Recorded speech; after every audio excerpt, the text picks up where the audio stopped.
Hello everyone. तो मुझे आप सभी को एक इंपॉर्टेंट अपडेट देनी थी जो जेएसएससी ने अपने ऑफिशियल वेबसाइट में कल ही इसे अपडेट किया है। तो यहाँ पर आप तारीख देख सकते हो 25 जनवरी 2024 जो कि कल की डेट है। और ये जो अपडेट है ये जेएसएससी सीजीएल से रिलेटेड है। तो जैसा कि आप सभी को पता होगा जेएसएससी सीजीएल की जो एग्जाम है 28 जनवरी और 4 फरवरी को होने वाली है।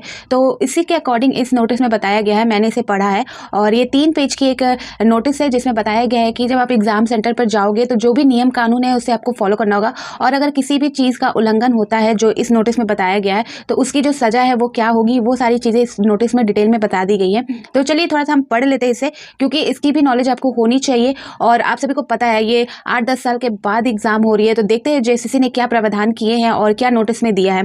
ठीक है, वैसे तो मैं समझ चुकी हूँ कि इस नोटिस में जेएसएससी ने क्या कहना चाह रही है, बट आप सभी को जानना भी ज़रूरी है। जो जेएसएससी सीजीएल के एग्जाम देने वाले हैं, चाहे वो 28 जनवरी को दे या चाहे वो 4 फरवरी को। ठीक है, तो और बातें ना करते हुए हम आगे पढ़ते हैं नोटिस को। वीडियो थोड़ा लंबा हो सकता है क्योंकि ये 3 पेज की नोटिस है और इसे जानना भी ज़रूरी है। ठीक है, तो स्टार्ट करते हैं। तो जैसा कि आप देख सकते हो झारखंड कर्मचारी चयन आयोग, ठीक है, तो ये जो विज्ञापन संख्या है 10 और एवं 11 2023, ठीक है, झारखंड सामान्य स्नातक योग्यताधारी संयुक्त प्रतियोगिता परीक्षा 2023 आवश्यक सूचना। ठीक है, यहाँ पहले ही लिख दिया गया आवश्यक सूचना दिनांक 25 जनवरी 2024। तो स्टार्ट करते हैं। चलिए, झारखंड कर्मचारी चयन आयोग के तत्वावधान में झारखंड राज्य सामान्य स्नातक योग्यताधारी संयुक्त प्रतियोगिता परीक्षा 2023 ब्रैकेट में आप देख सकते हो JGGLCCE 2023 दिनांक 28 जनवरी यानी कि 1 रविवार को और दिनांक 4 फरवरी 2024 यानी कि सेकंड जो रविवार आने वाला है उसमें को 3 पारियों में राज्य की सभी जिलाओं में आयोजित की जा रही है। ठीक है, तो पता है आपको कि इस एग्जाम में 3 पेपर है और 3 पेपर के अलग अलग टाइम दिए गए हैं, उसी डेट को उसी दिन को। ठीक है, तो सेकंड पढ़ते हैं हम यहाँ पर। झारखंड सामान्य स्नातक योग्यताधारी संयुक्त प्रतियोगिता करीब 10 वर्षों के अंतराल के उपरांत आयोजित की जा रही है, जिसमें लगभग 6,50,000 अभ्यर्थीगण सम्मिलित होंगे। अभ्यर्थियों को अत्यधिक और अति विशाल संख्या के कारण परीक्षा केंद्र राज्य के 25 जिला मुख्यालयों के अलावा कुछ अनुमंडलों में भी निर्धारित किए जा रहे हैं।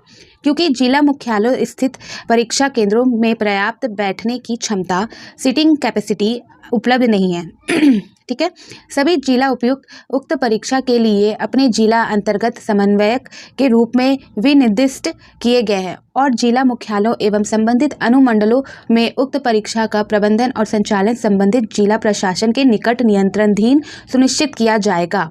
ठीक है, तो वैसे तो ये पता नहीं जेएसएससी क्या बताना चाह रही है कि 10 सालों में जो 6 लाख इतनी बड़ी संख्या में अभ्यर्थी है, तो ये एक तरह से जेएसएससी की नाकामी है। जो 10 साल, आप सोच सकते हो 10 साल बहुत होते हैं एक एग्ज़ाम को कंडक्ट कराने के लिए। ठीक है, इसीलिए हमारे सेंटर जो दिए गए हैं इधर उधर दे दिए गए, इतने दूर दे दिए गए। जेएसएससी को पता नहीं क्या उनका जो काम करने का जो तरीका है इतना धीमा है कि जिस वजह से आज जेएसएससी को आवश्यक सूचना देनी पड़ रही है, नोटिस जारी करना पड़ रहा है।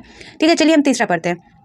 आयोग द्वारा इतने बड़े स्तर पर नियुक्त प्रतियोगिता परीक्षा का संपादन अभी तक नहीं किया गया है और पहली बार किया जा रहा है। उक्त परीक्षा का शांतिपूर्ण एवं कदाचार रहित संचालन हेतु आयोग प्रतिबद्ध है। अभ्यर्थियों एवं उनके अभिभावकों से अपील है कि वे उक्त परीक्षा में शांतिपूर्ण एवं कदाचार रहित संचालन हेतु सहयोग करें। तो यहाँ पर बोला जा रहा है कि जो अभिभावक है और जो अभ्यर्थी है, इतना लंबा टाइम के बाद और इतनी संख्या में जो परीक्षा ली जा रही है वो पहली बार ली जा रही है आयोग द्वारा, इतनी संख्या में जो अभ्यर्थी इसमें शामिल होने वाले हैं। तो प्लीज़ जो इस परीक्षा को शांतिपूर्ण करने के लिए जेएसएससी का सहयोग करें, यानी कि आप शांतिपूर्ण इस एग्ज़ाम को दें, इसमें किसी भी प्रकार की कोई भी प्रॉब्लम क्रिएट ना की जाए। ठीक है, 4th नंबर में बोला जा रहा है झारखंड प्रतियोगिता परीक्षा भर्ती में अनुचित साधनों की रोकथाम एवं निवारण के उपाय अधिनियम 2023 दिनांक 19/11/2023 से अधिसूचित हो चुका है और उक्त परीक्षा पर कार्रवाई से लागू किया जाएगा। उक्त अधिनियम के अंतर्गत कदाचार एवं अनुचित साधनों के उपयोग के संदर्भ में परीक्षार्थियों एवं उनके सहयोगी व्यक्तियों के लिए निम्नवर्त प्रावधानित है। तो यहाँ पर बताया जा रहा है कि प्रतियोगिता में जो रोकथाम है उसके बारे में बताया गया है और ये जो है ये एक परीक्षा में भी हो चुका है कि यहाँ पर एक नियम बना दिए गए थे इससे रिलेटेड। तो इसी के बारे में बताया जा रहा है कि जो भी इसके अंतर्गत जो भी प्रॉब्लम होगी उसके लिए जो प्रावधान किए गए हैं वो इस तरह से है। तो यहाँ पर आप देख सकते हो 216 जिसमें अनुचित साधन में सम्मिलित है। ठीक है, तो 216 6(1) में आप देखोगे किसी परीक्षार्थी के संबंध में, अगर किसी परीक्षार्थी से कोई मिस्टेक होता है तो उसके संबंध में, ठीक है। तो देखिए यहाँ पर लिखा गया है, प्रतियोगी परीक्षा में किसी व्यक्ति या समूह से प्रत्यक्ष या अप्रत्यक्ष रूप से या किसी भी रूप से किसी लिखित, अलिखित, उद्धृत, प्रतिलिपि और मुद्रित सामग्री, इलेक्ट्रॉनिक या सूचना प्रौद्योगिकी से प्राप्त सामग्री या कंप्यूटर आधारित परीक्षा में किसी भी प्रकार की अनुचित सहायता या अन्य अपराधिकृत सहायता लेना या किसी अपराधिकृत इलेक्ट्रॉनिक या यांत्रिक उपकरण या गैजेट इत्यादि का उपयोग अथवा प्रयोग करना, ठीक है। यहाँ पर आप देख सकते हो 2(1)(6) किसी व्यक्ति के संबंध में, ऊपर वाला आपने पढ़ा तो वो था परीक्षार्थी के संबंध में। तो ये जो प्रावधान किए जाएंगे जो इन्होंने बताया कि 11 अधिनियम 11 जो 2023 दिनांक 29/11/2023 में अधिसूचित हो चुका है उसके अंतर्गत, ठीक है। तो आगे पढ़ते हैं, किसी व्यक्ति के संबंध में। पहला, प्रश्न पत्र के प्रतिरूपण यानी कि कॉपी या प्रकटन, ठीक है, या प्रकटन का प्रयास या प्रकटन का षड्यंत्र करना, अपराधिकृत रीति से प्रश्न पत्र को प्राप्त करना या प्राप्त करने का प्रयास करना या कब्जे में लेना या कब्जे में लेने का प्रयास करना, अपराधिकृत रीति से प्रश्न पत्र को हल करना या हल करने का प्रयास करना या प्रश्न पत्र हल करने में सहायता मांगना, अपराधिकृत रीति से प्रतियोगी परीक्षा में परीक्षार्थी के प्रत्यक्ष या अप्रत्यक्ष रूप से सहायता करना। अब फिर पांचवा यहाँ पर देख सकते हो, ऑनलाइन परीक्षाओं में प्रश्नों या प्रश्न पत्र का विवरण डाटा प्राधिकृत व्यक्ति को उपलब्ध कराना या हल करने हेतु निर्धारित कंप्यूटर, लोकल एरिया नेटवर्क या सर्वर आदि में छेड़छाड़ करना या उसके लिए सहायता करना, ठीक है। किसी भी प्रतियोगी परीक्षा के प्रश्न पत्र की चोरी, जबरन वसूली या डकैती या परीक्षा प्राधिकरण के निर्धारण नियमों के विरुद्ध किसी भी प्रकार से उत्तर पुस्तिका या optical mark recognition OMR seat को हटाना या नष्ट करना, ठीक है। ये सारी चीज़ें हैं। फिर इसी में 4th में क्या बोला गया है, इसी जो अनुदान है इसमें जो दिखाया गया आपको, मैंने जैसे यहाँ पर आपको बताया अधिसूची में जो हमारा अधिनियम है उसके अंतर्गत अब 4 में देखो क्या लिखा है इसमें, साधनों के उपयोग अथवा प्रयोग का प्रतिषेध। कोई भी व्यक्ति किसी भी प्रतियोगी परीक्षा में अनुचित साधनों का उपयोग अथवा प्रयोग नहीं करेगा। 8वां बोल रहा है इसमें, परीक्षा केंद्र में प्रवेश का प्रतिषेध। कोई भी व्यक्ति जो प्रतियोगी परीक्षा से संबंधित कार्य में तैनात नहीं है या जो प्रतियोगी परीक्षा के संचालन कार्य में नहीं लगाया गया अथवा जो परीक्षार्थी नहीं है, परीक्षा के दौरान परीक्षा केंद्र के परिसर में प्रवेश नहीं करेगा। 9th में देख सकते हो आप, परीक्षा केंद्र में अनुचित साधनों उपकरणों के ले जाने का प्रतिषेध। तो कोई भी परीक्षार्थी या परीक्षक या परीक्षा में लगा अन्य कोई व्यक्ति परीक्षा केंद्र पर किसी भी प्रकार के अनुचित साधनों या उपकरणों का प्रयोग नहीं करेगा। परीक्षा केंद्र पर किसी भी प्रकार के इलेक्ट्रॉनिक उपकरण, मोबाइल फ़ोन, ब्लूटूथ डिवाइस, घड़ी, कैलकुलेटर, पेजर, चिप, कंप्यूटर को प्रभावित करने वाला कोई भी उपकरण इत्यादि ले जाना पूर्णतः निषिद्ध होगा, ठीक है। 11(2) में दिया गया है कि परीक्षाओं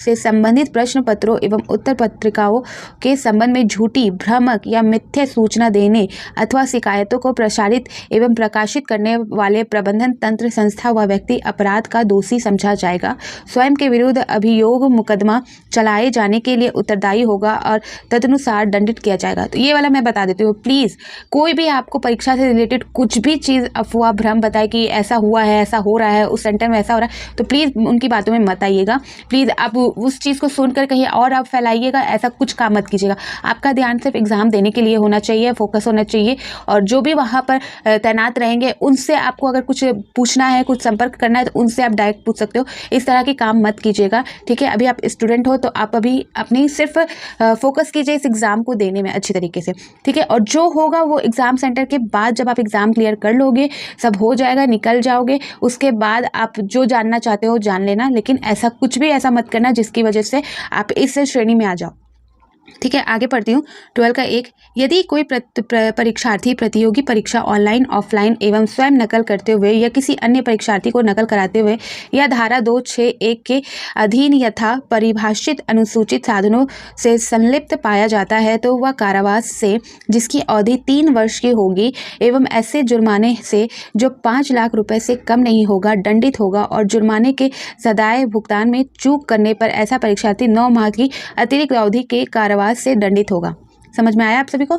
फिर आगे बढ़ते 13 का 1, कोई परीक्षार्थी जिसे इस अधिनियम के उपबंधों के अधीन किसी अपराध के लिए अभियोजित किया जाता है तो ऐसे अभियोजन पर परीक्षार्थी को आरोप पत्र दाखिल होने की तिथि से 2 से 5 वर्ष की कालावधि या तथा दोषित ठहराए जाने पर 10 वर्ष की कालावधि के लिए परीक्षा प्राधिकरण द्वारा आयोजित की जाने वाली समस्त प्रतियोगी परीक्षाओं में प्रतिभाग करने बैठने से वंचित कर दिया जाएगा। परंतु यदि परीक्षार्थी जिसे इस अधिनियम के उपबंधों के अधीन किसी अपराध के लिए पुनः अभियोजित किया जाता है तो ऐसे अभियोजन पर परीक्षार्थी को आरोप पत्र दाखिल होने की तिथि से 5 से 10 वर्ष की कालावधि तथा दोषित ठहराए जाने पर आजीवन कालावधि के लिए परीक्षा प्राधिकरण द्वारा आयोजित की जाने वाली समस्त प्रतियोगी परीक्षाओं में प्रतिभाग करने बैठने और वंचित कर दिया जाएगा।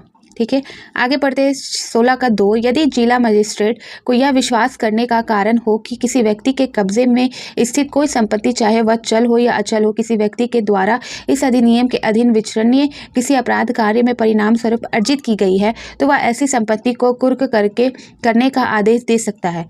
22 का क पढ़ेंगे। दंड प्रक्रिया संहिता 1973 और 1974 का 2 में किसी बात के होते हुए भी इस अधिनियम के अधीन विनिष्ट समस्त अपराध संज्ञेय, गैर जमानतीय और गैर समनीय होंगे। अभ्यर्थियों एवं उनके अभिभावकों से अपील है कि वे सुनिश्चित करें कि उनके द्वारा उपयुक्त अधिनियम के उक्त प्रावधानों का उल्लंघन कदापि नहीं हो, जिससे कि उक्त अधिनियम के कठोर दंडात्मक प्रावधानों के अंतर्गत उन्हें दंड का भागी नहीं होना पड़े। ठीक है, तो यहाँ पर आप सभी को क्लियर हो गया होगा कि जेएसएससी ने जो आवश्यक सूचना हमें दी है ये क्यों दी है। एक तो पहली बात ये कि 10 साल बाद एक परीक्षा आयोजित की जा रही है जिसकी संख्या 6,50,000 अभ्यर्थी है, यानी कि इतने लोग दे रहे एग्ज़ाम, ऊपर से इतनी जल्दी जो व्यवस्था की गई है। ठीक है, कहीं ना कहीं जेएसएससी, मुझे जहाँ तक लगता है उन्हें इस बात का भी डर हो सकता है कि कुछ प्रॉब्लम ना क्रिएट कर दिया जाए, या एक तरह से जेएसएससी ने अच्छा भी सोचा हो कि इस एग्ज़ाम में कोई बाधा ना हो और जो ऑनेस्टली इस एग्ज़ाम को देकर क्लियर करना चाह रहे हो, एग्ज़ाम निकालना चाह रहे हो, उनके लिए कोई दिक्कत ना हो। ठीक है, ऑलरेडी 10 साल का टाइम बीत चुका है जो कि बहुत बड़ा, मैं क्या बोलूँ, बहुत ही बड़ा टाइम होता है, बहुत ही बड़ा सा टाइम लिया जेएसएससी ने एक एग्ज़ाम को कंडक्ट कराने के लिए। तो इसी के मकसद से इन्होंने ये नोटिस दी है। तो आई होप आप सभी को क्लियर हो गया होगा। आप अगर नहीं क्लियर हुआ तो एक बार खुद से भी पढ़ लीजिए, आप समझ जाओगे। वैसे बहुत चीज़ें हमें भी क्लियर है, हमें भी अभ्यर्थी है तो हमें पता है कि कौन सी चीज़ें नहीं करनी, कौन सी चीज़ें करनी है। ठीक है, हम स्टूडेंट है तो हमें स्टूडेंट बनकर रहना है और फालतू चीज़ों में ध्यान नहीं देना। तो बेस्ट ऑफ लक। ठीक है, तो आगे और भी अपडेट मैं लाती रहूँगी। तो